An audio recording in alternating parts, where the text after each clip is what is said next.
Well, hello and welcome to this English lesson about words that almost sound the same, like man and men, and there's a bunch of other ones. And in English, these are sometimes called minimal pairs. They're words where they have one letter difference, and the meaning is probably different or completely different. And it is hard for people learning English to learn how to say them.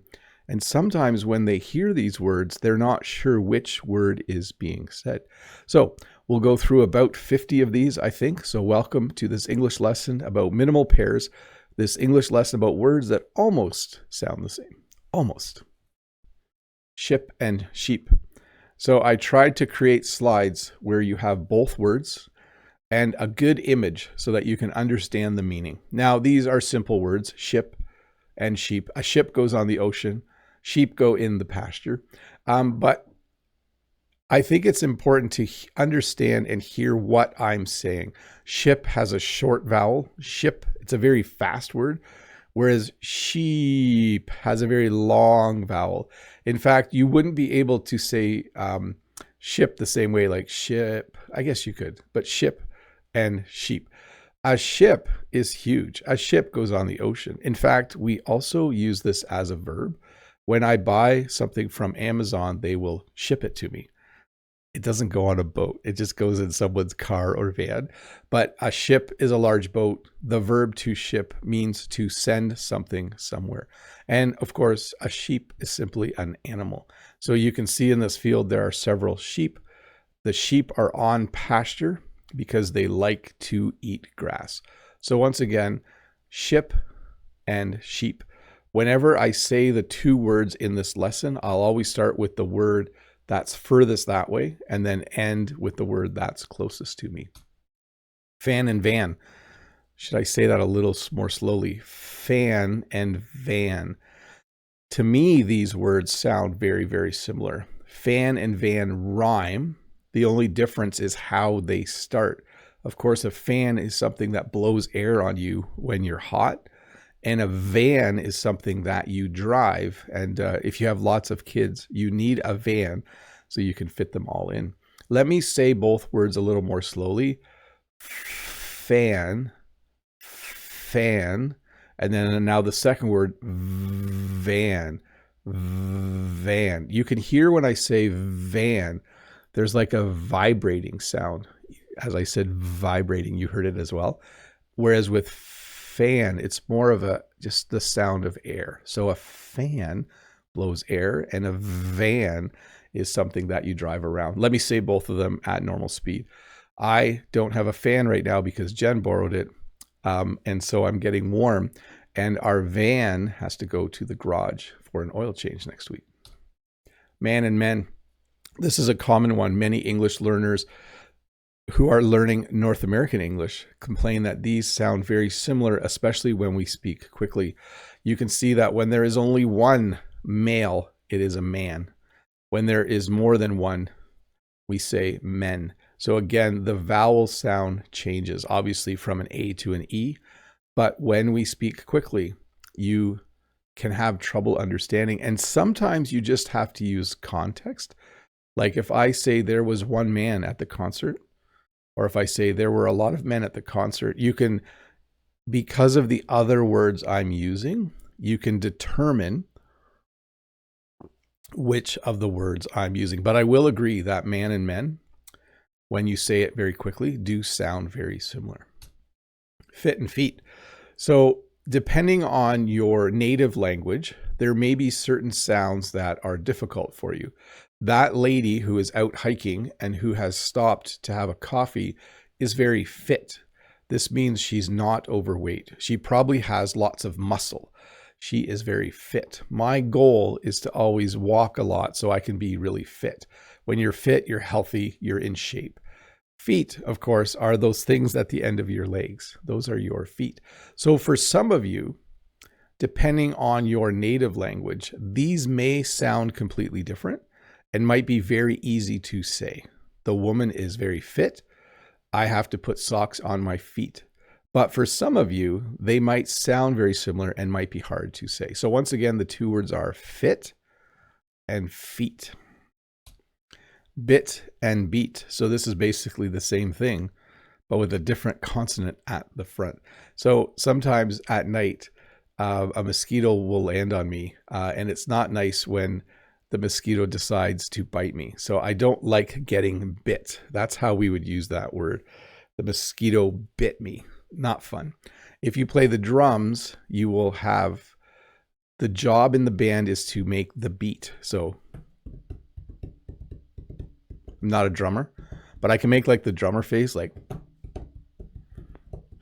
So when you play the drums, you want to have a beat. So once again, the first word, bit, the mosquito bit me.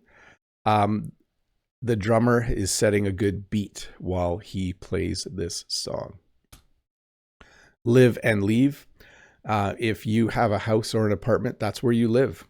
If you decide to go somewhere else, you leave. So right now, I live in Ontario, Canada. You live in your country.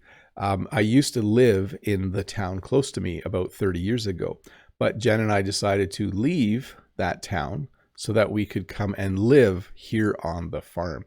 So again, these might sound very distinct and might be very easy for you, but depending on your native language, they might be a challenge. So where do you live? I live in Canada. Where did you used to live? I used to live in France, but I decided to leave. Can and can't. So this is the one that inspired the lesson. When you can do something, it means you're able to do it. When you can't do something, it means you're unable to do it. The problem with this is when we speak quickly in informal English, we kind of blend our words together. So if I say, I can do that tomorrow, or I can't do that tomorrow, I kind of overemphasize the can't. Like, I can do it tomorrow, I can't do it tomorrow. You really have to listen for the T. And then another thing would be this. I might say, oh, I can do that tomorrow. Or I might say, I can't do that tomorrow. So you sometimes need to watch the body language in order to understand what exactly is being said. So can and can't. So I can do it, I can't do it. And then, if you look at can, it says schwa vowel in fast speech. So if you don't know what schwa is, it's when, my description is always like the vowel just kind of shows up. Like, it's not stressed, it's not emphasized. Like, I can do it. So I can do it, or I can do it. In the second instance, I'm really mushing the vowel sound together. I can do it. I can do it. I can do it. Pull and pull. So if you have a rope and you're doing what this guy does, you have decided to pull on the rope. Okay, you're going to pull. Maybe, let me see, when do you pull on a rope? You will more likely pull on a leash. If you were walking a dog and you want to go a different direction, you might pull the dog leash. If it's hot, if you're experiencing a heat wave like we are right now, you might wish that you had a pool, a beautiful place to swim to cool off. So pull and pool. Let me say them one more time. He's going to pull the leash. He's going to go swimming in a pool. Pool. So you notice the long vowel sound with pool. Cup and cop. I found the picture that had my cup in it. I think maybe my cup's not in there. It's kind of, maybe the colors are off. This is the standard IKEA cup. If you have little kids and you go to IKEA, this is the cup you buy, the little plastic cup. A long time ago, they had this style of cup. I have two here today. But a cup, of course, is anything like this that holds something you can drink. A cup, very fast, short vowel, cup. If you drive too fast, though, you might get pulled over by a cop. So notice the difference. You drink from a cup, you get pulled over by a cop. I haven't been pulled over by a cop for a year and a half. I think I talked about that. I got a ticket a year and a half ago for speeding, and which is odd because I'm not someone who normally drives fast. But you drink from a cup, you get arrested by a cop. Bed and bad. So when you're tired, you go to bed. You go to bed so that you can sleep. Sleeping is a wonderful thing. It's bad if you don't get a good night's sleep.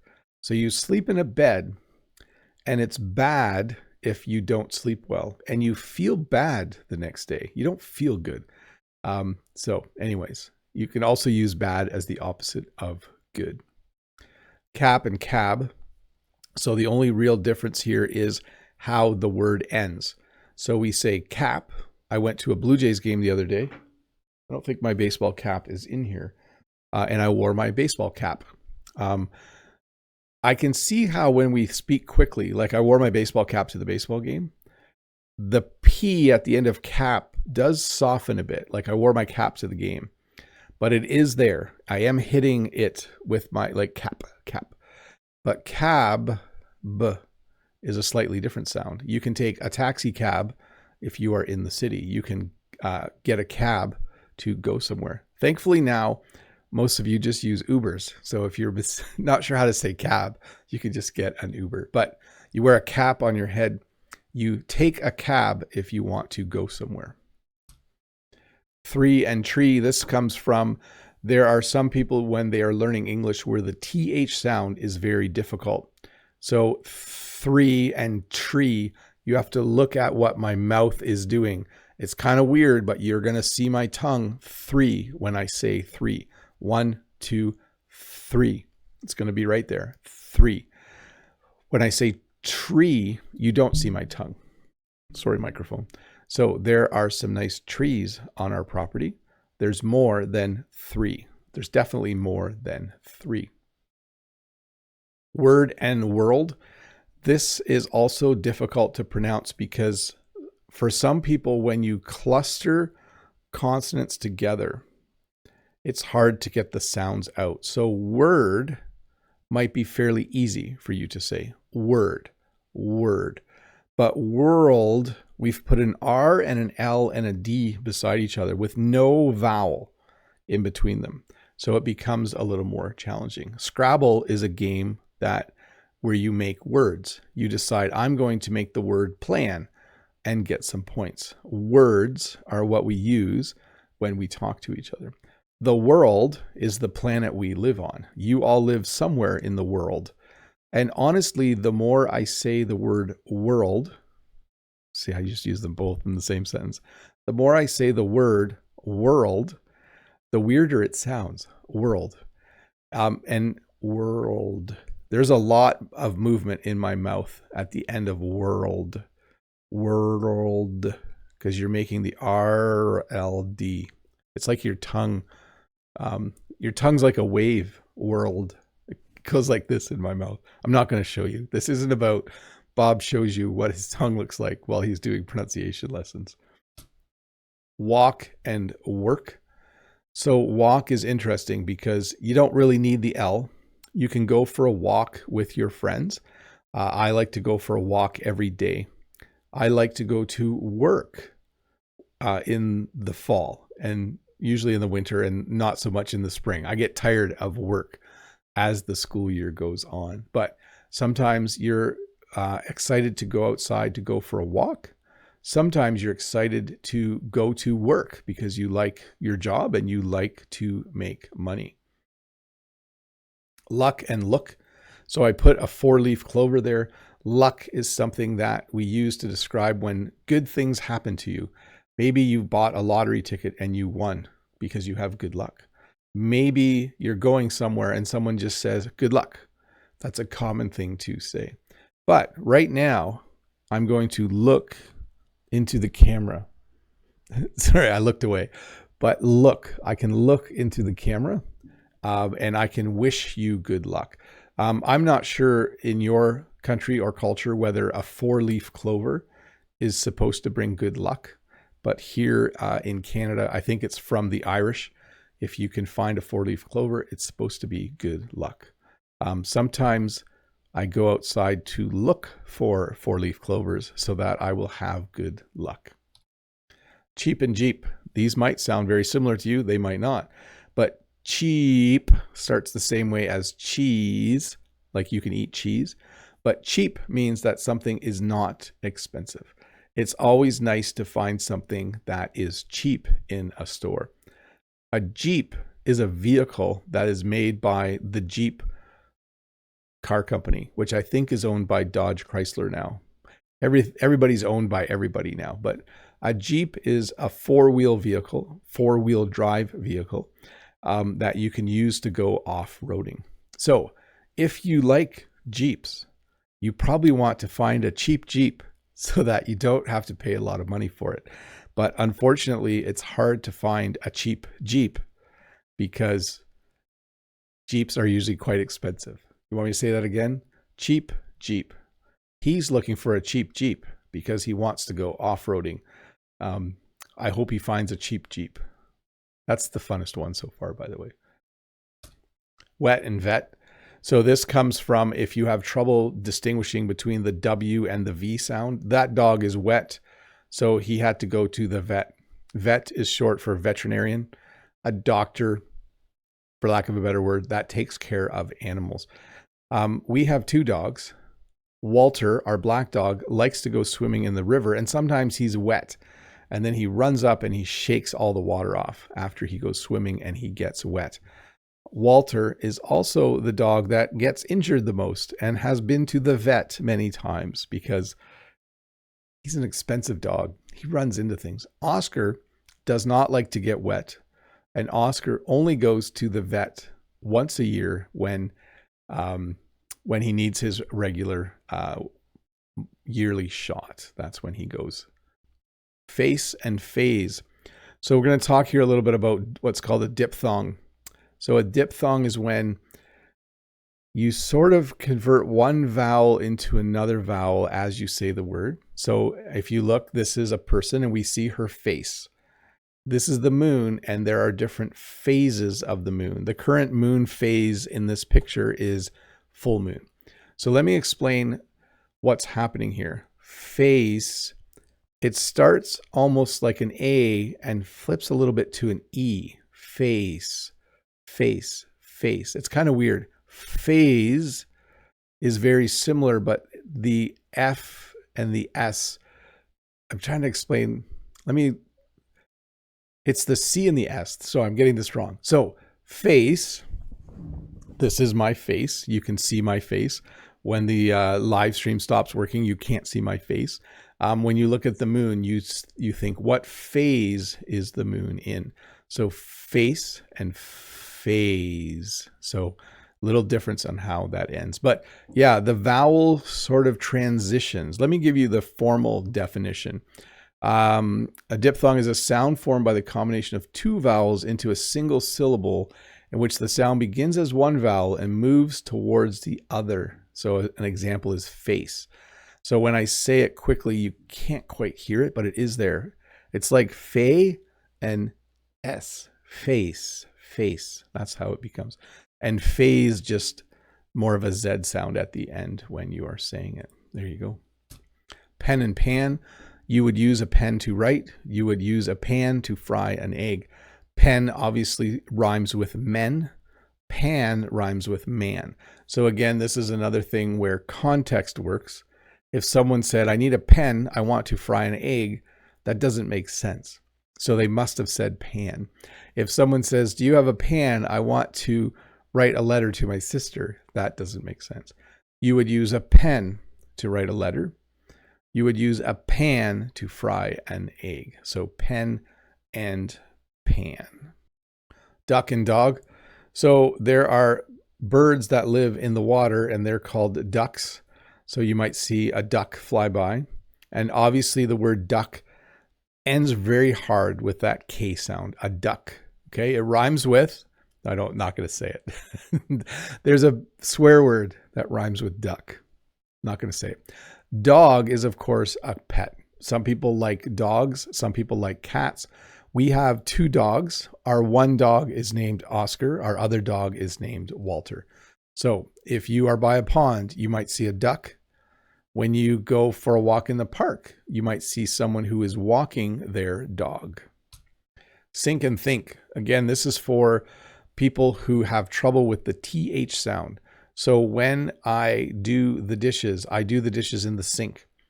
At school, before I eat lunch, I'll wash my hands at the sink because I want my hands clean before I eat. So a sink is a place where water comes out and it has a drain in the bottom.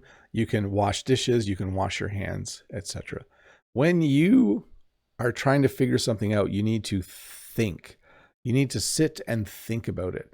When I made this lesson yesterday, I had to think about what words am I going to put in the lesson. So again, you wash your hands at the sink. When you are trying to figure something out, you need to think. Again, you do see the tongue with the TH sound. Think. I think it's a good idea to watch my mouth, as awkward as that is, when I say some of these words. Sink and think. It can really help to just physically form the mouth correctly. Cot and cut. Now, cot might not be familiar to you. A cot is a type of bed that you can set up temporarily to sleep on. Maybe when you go camping, you set up a cot in your tent, and it's pronounced the same way as the word caught.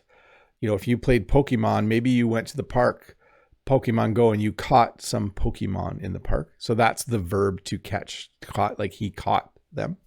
But a cot, like in the picture, is something you sleep on. Cut is what you do with the scissors. You will cut the piece of paper. So cot, something to sleep on, and cut, when you make something in more than one piece with a scissors or a knife. Full and fool. That bucket is full. That guy is a fool. So full. So when something is empty, there's nothing in it. When it's filled to the brim, we would say it is full. Full. It's kind of like, it's described as a full rounded sound. Full, full. But fool is more like zoo, ooh, ooh. So that's the difference there. Fool. That's not how I say it in everyday life, but this is a minor insult. Usually we use it to describe ourselves. Like, I couldn't find my car keys, and then I realized they were in my pocket. I'm such a fool. I'm such a fool. Or with the other one, full, I ate so much food that I'm full. Like, I'm full.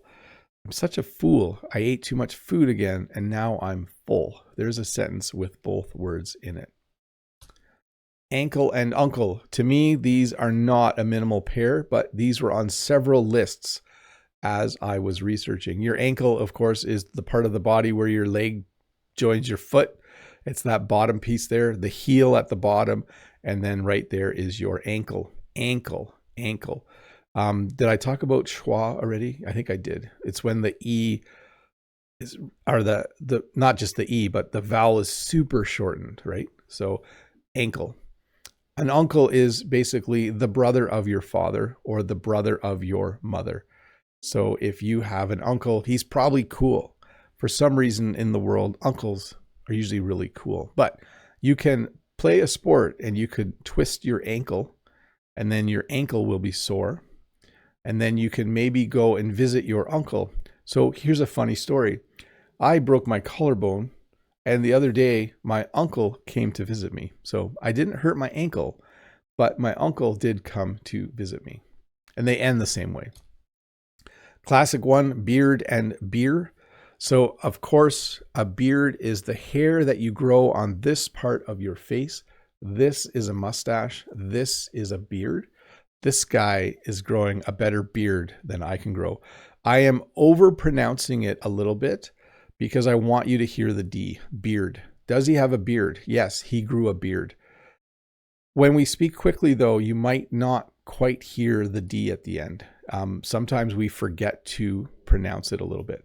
Beer is of course made from barley and hops, and it is an alcoholic beverage that people will drink. So the guy with the beard is drinking a beer. There's your sentence. The guy with the beard is drinking a beer. Yeah, that D at the end is not always there. And then an R colored vowel just means beer, like the vowel is transitioning into the R sound as I say it. Beard, beard, beard, and beer. Shirt and short. So to me, these are very distinct, but again, this was on a lot of lists. I am wearing a shirt. I am not short, but I'm not tall. So obviously this is a shirt, and short is used to describe someone who is not as tall as other people. I'm actually average height for where I live in North America. So I'm not short, but I'm not tall, but I am wearing a shirt. Dad and dead. To me, these are very distinct. The more I said them though, it's a very slight difference. So a dad is of course a man who has had children. He's a dad. I'm a dad. I have 5 kids. I'm a dad. Sometimes though, my phone goes dead. When your phone is dead, it means your phone isn't working anymore. So it's not nice when your phone goes dead. As a dad, my phone has to work all the time just in case my children need to text me. So dad and dead. Sue and Zoo. So Sue is a name, a woman's name, but it's also a verb which means to take legal action against someone. If someone was in a car accident, they might sue the other party. They might go to court and sue them to try and get money. A zoo is, of course, a place where there are animals. So again, Sue, like her name is Sue, or he's going to sue his neighbor, or we went to the zoo to see animals. So like the whistly S sound, Sue, or like a vibrating Z sound, which the Americans call Z, zoo. So again, think of a bee. Buzz-zoo. Buzz. So a bee will buzz. And when you can make the z sound, you can say zoo. And then Sue. Soon Sue will be here to sue her neighbor. There you go. Rink and ring. So a rink is a place that you can go skating. You can go to an ice rink, and it rhymes with sink. So you can wash your hands in the sink and then you can go to the rink. And it is a K. You can hear the K. Ring, though, like I am wearing my wedding ring, it's the same as rink, but there's no hard stop. What they mean by that is rink. It's like the word hits a wall. Rink. Like it stops. Rink. Whereas ring, it just kind of, it's a little softer. Ring. Rink. Rink. Ring. I don't do the little k at the end. So you can go skating at a rink. You can get married, and you can then wear a wedding ring. Shoes and choose. So this comes from those of you that have trouble pronouncing the sh sound and the ch sound. So I wear shoes. Today I'm going to have to choose what to eat for breakfast. So shoes are, of course, things you put on your feet. And when you need to make a decision, you need to choose. So if you think about it, shoes, it's a softer, there's no hardness to that, right? Like shoes. But when I say choose, it's like choose, chosen, chuck, chuckle. It's a ch sound, like TCH. I don't know how it is. Ch. So I wear shoes. Sometimes I have to choose what to do.